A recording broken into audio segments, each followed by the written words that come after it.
शिष्यों के साथ नगर भ्रमण करते हुए महात्मा बुद्ध जी की प्यास की कहानी एक अद्भुत उदाहरण है जो हमें शांत मन से काम करने की महत्वपूर्ण प्रेरणा देती है। महात्मा जी की तड़प और उनके शिष्यों की कोशिशें पानी की तलाश में एक दूसरे से अलग थलग दिखती हैं, लेकिन उत्कृष्टता सिर्फ शांत मन से काम करने में ही स्थित है। इस कहानी के माध्यम से हम जानते हैं कि जब हम शांत होकर और धैर्य से काम करते हैं तो हम अपने लक्ष्य को प्राप्त करने में सफल हो सकते हैं।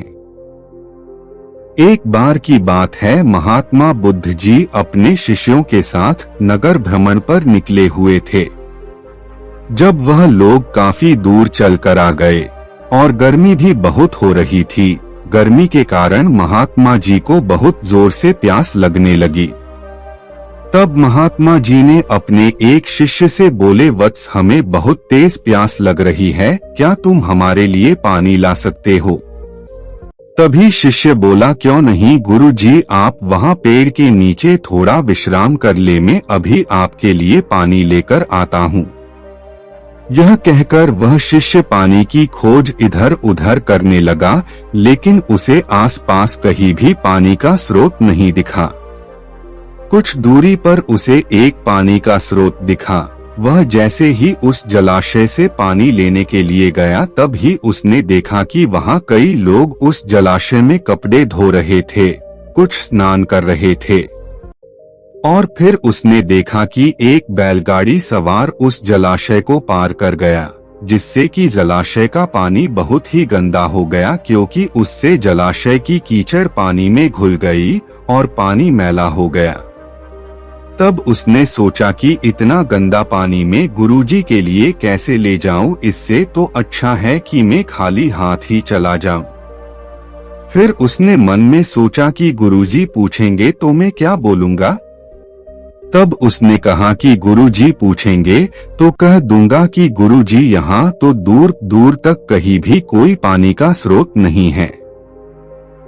फिर थोड़ी देर बाद वह शिष्य गुरुजी के समीप आया और फिर महात्मा जी ने उससे बड़े प्रेम से पूछा कि वत्स, ले आए पानी?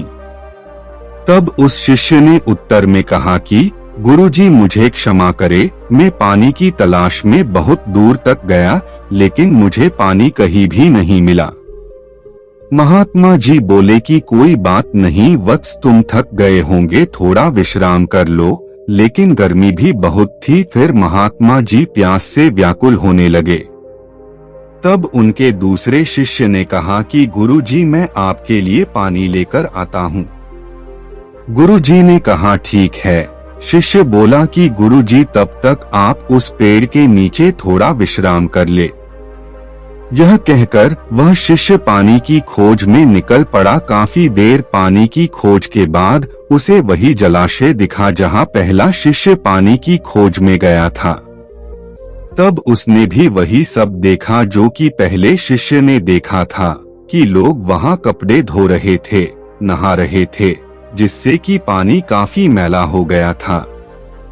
फिर वह शिष्य कुछ सोचकर कुछ देर वही बैठा रहा और फिर वह पानी एक पात्र में लेकर गुरुजी के समीप आकर बोला कि यह लीजिए गुरुजी पानी। तब गुरुजी ने पानी पिया और फिर दूसरे शिष्य से पूछा कि वत्स, तुम तो कह रहे थे कि तुम्हें दूर दूर तक कहीं भी पानी नहीं दिखाई दिया, फिर यह मेरे लिए कहां से पानी ले आया?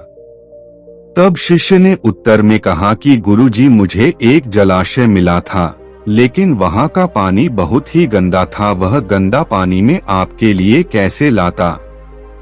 तब उन्होंने अपने दूसरे शिष्य से पूछा कि वत्स, तुम पानी कहाँ से लाए हो? उत्तर में उस शिष्य ने कहा कि गुरुजी, मैं उसी जलाशय से पानी लाया हूँ।